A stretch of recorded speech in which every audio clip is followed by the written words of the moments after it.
We gaan naar een persconferentie van staatssecretaris Erik van den Burg van Koninkrijksrelaties. Dat gaf hij afgelopen vrijdag. Daarbij ging het onder meer over de benoeming van de nieuwe gezaghebber van Saba. Dat is Joycelyn Levingston.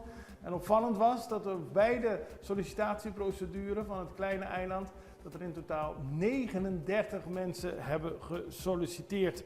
Daarover stelde ik hem een vraag, maar ook over de overname van de handhaving van Celibon op Bonaire door de Nederlandse kabinet en de datum van de nieuwe Koninkrijksconferentie, of die al bekend is. Kijk even naar de paar vragen die ik de staatssecretaris stelde. Staatssecretaris, ik heb 2 korte vragen en een hele kleine opmerking. De eerste korte vraag is, weet u al wanneer de Koninkrijksconferentie gaat plaatsvinden? Want in de Tweede Kamer noemde u rond Statia Day, begreep ik.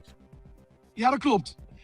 Kijk, met Statia Day, wat natuurlijk sowieso elk jaar een belangrijke dag is, maar dit jaar natuurlijk vanwege 250 jaar nog belangrijker is, ja. Dan zijn alle deelnemers, of bijna alle deelnemers van de conferentie, zijn dan op Statia.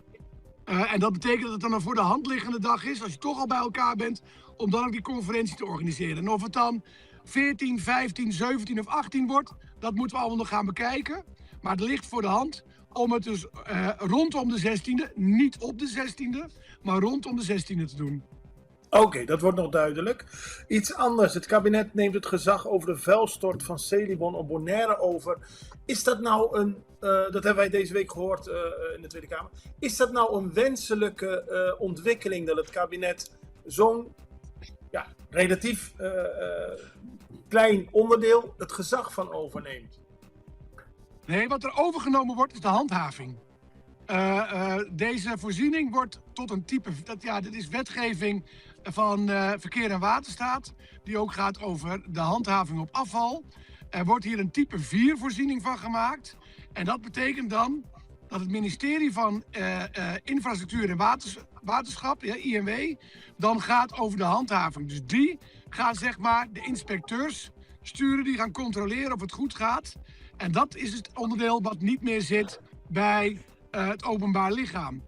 Verder blijft het openbaar lichaam geheel verantwoordelijk voor alles wat er speelt. Of het nou gaat om de inning van wat ik even noem afvalstoffenheffing, of het gaat om het ophalen van het afval en als het gaat om de verwerking. Het enige is dus dat het ministerie dit nu gaat controleren. En dat heeft natuurlijk te maken met de bijzondere situatie waar we op Celibon mee te maken hebben gehad. Maar verder wordt dus op geen enkele wijze de bevoegdheid van het openbaar lichaam aangetast. En dan heb ik nog 1 hele kleine opmerking. 39 sollicitanten voor de positie van gezaghebber van Saba. Is dat niet heel veel voor een eiland wat nauwelijks 2000 bewoners heeft? Dat is buitengewoon veel. U weet, ik zit natuurlijk op Binnenlandse Zaken, dus ik zie ook wat er gebeurt bij burgemeestersbenoemingen in Nederland.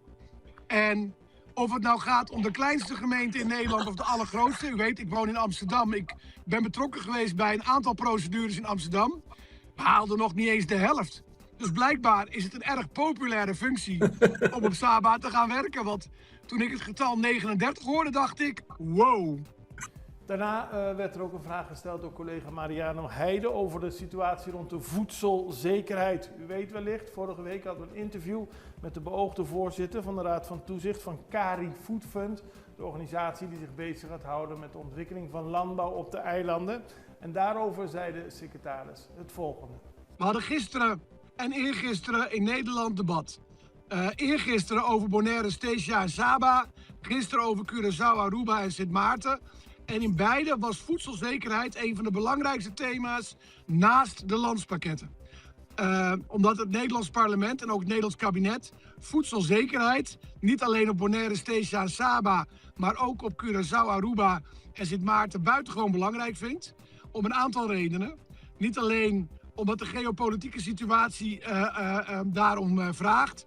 We hebben natuurlijk gezien wat het benedenwinst betekende als op 3 januari opeens de Amerikanen dingen deden richting Venezuela voor de connectiviteit. We zien bovenwinst natuurlijk sowieso al de connectiviteit een belangrijke rol zijn. Niet alleen in het kader van de kosten, maar ook bijvoorbeeld wat te doen in hurricane season en dingen die daarin spelen. Maar ook bijvoorbeeld als het gaat om de gezondheid. Vers voedsel is belangrijker, is beter dan ingeblikt of gefrituurd. Maar ook bijvoorbeeld als het gaat om de kosten, die natuurlijk ook enorm de pan uitreizen. En ook als het gaat om de verdieping van de economie. Dus vandaar dat wij 24 miljoen euro hebben uitgetrokken. En die 24 miljoen euro, die splitsen we in 2 delen. 6 miljoen, die gaat naar de ondersteuning van de 3 landen en de 3 openbaar lichamen. Dus iedereen krijgt daarin geld om zeg maar de structuren op te zetten als het gaat om voedselzekerheid. En 18 miljoen in een fonds wat bedoeld is om voedselproductie op de 6 in dit geval te ondersteunen. Dat moet een revolverend fonds worden waarbij je dus investeert en vervolgens ook weer geld daar terugkrijgt. Zoals bijvoorbeeld credits, een revolverend fonds is wat op Bonaire ook draait. Dat is een commercieel fonds. Dit is een fonds van de Rijksoverheid. We zijn nu bezig met het benoemen van de toezichtvoorzitter, de voorzitter van de Raad van Toezicht en het vinden van een bestuurder.